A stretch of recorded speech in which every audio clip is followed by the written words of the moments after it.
In this video, you're going to be learning about perfectionism and an easy method to help you quit procrastinating. Hi, I'm Morin. I'm a therapist and a wellness coach, and I help busy professional women develop a self-care routine so that they can finally bust through limiting beliefs, let go of perfection, and step into their most aligned, confident self. If you like this video, please hit the like, subscribe, ring the bell, and also share. Okay, let's get started. So we're going to talk about perfectionism and an easy method of overcoming procrastination. But first, let's talk about two really important things. What the difference between maladaptive and adaptive perfectionism, because it helps understand something. Because some people that I treat ask me like, so if I stop being a perfectionist, am I going to be mediocre?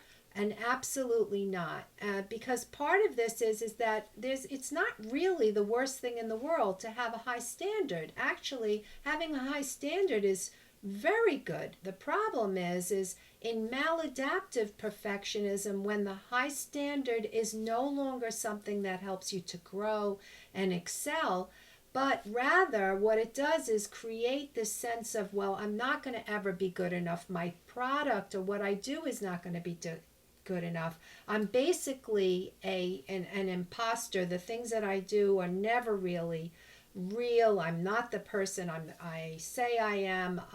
And that maladaptive perfectionism leads to anxiety and depression and the fear of failure. And guess what else? You named it, procrastination.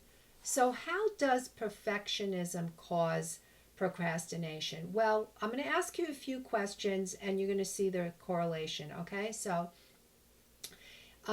do you delay doing things when you know if you delay it's going to be more difficult for you because you delayed?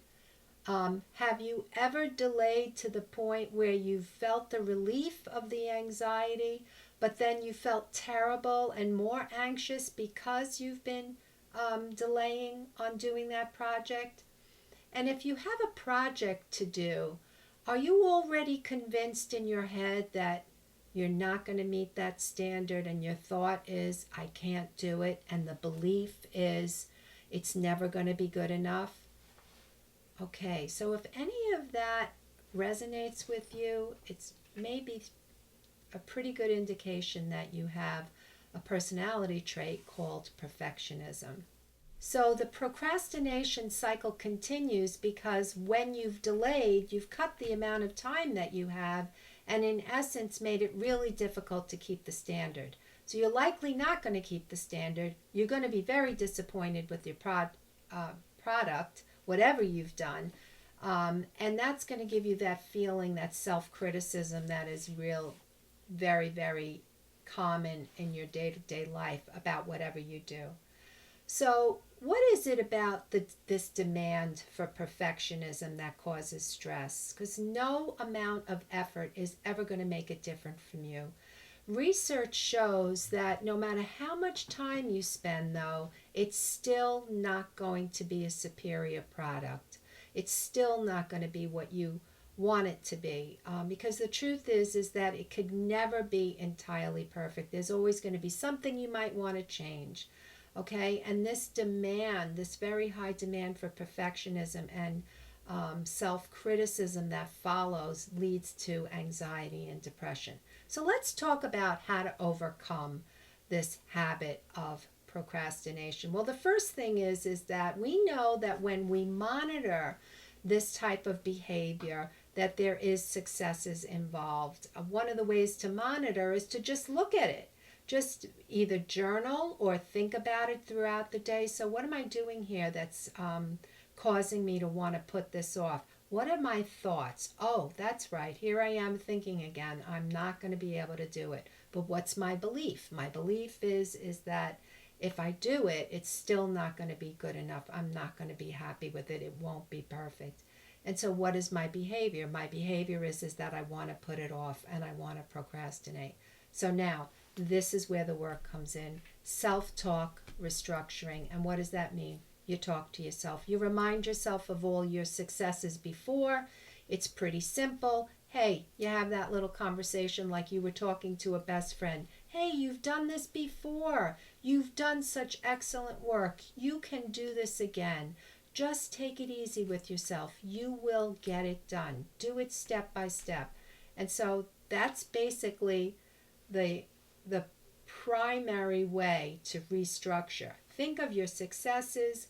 Remind yourself that you have done it before, because you have, and then do it in bite-sized pieces. A really good tip is to use a pomodoro timer, where you go on 20 minutes and then you take a break and then go back to work for another 20 minutes. And in that interval, that 5-minute interval, do something totally different. Get away from your whatever it is that you were doing, and then pat yourself on the back and say, hey, I'm keeping up with what I said I was going to do. I'm not procrastinating anymore. I'm actually doing it. I like to keep a little check that says, oh, I did it, so I feel like I'm being productive. I love doing checks and crossing things out. But whatever works for you, but give yourself credit each time and keep that up. And time, this habit of procrastinating will lessen, and soon you'll find yourself being able to spot that procrastinating tendency and those thoughts and be on top of them before they get a hold of your behaviors. Okay, so I hope this video has been a help to you. We talked about adaptive and maladaptive perfectionism, and we came up with a method that talks about monitoring, restructuring, and then doing a timer and giving yourself some pats on the back for the work that you've done, remembering your strengths, and remembering not to be so self-critical. Try that. That's really helpful. And let us know what you think. Hit the like and subscribe and ring the bell, and we will see you in the next video.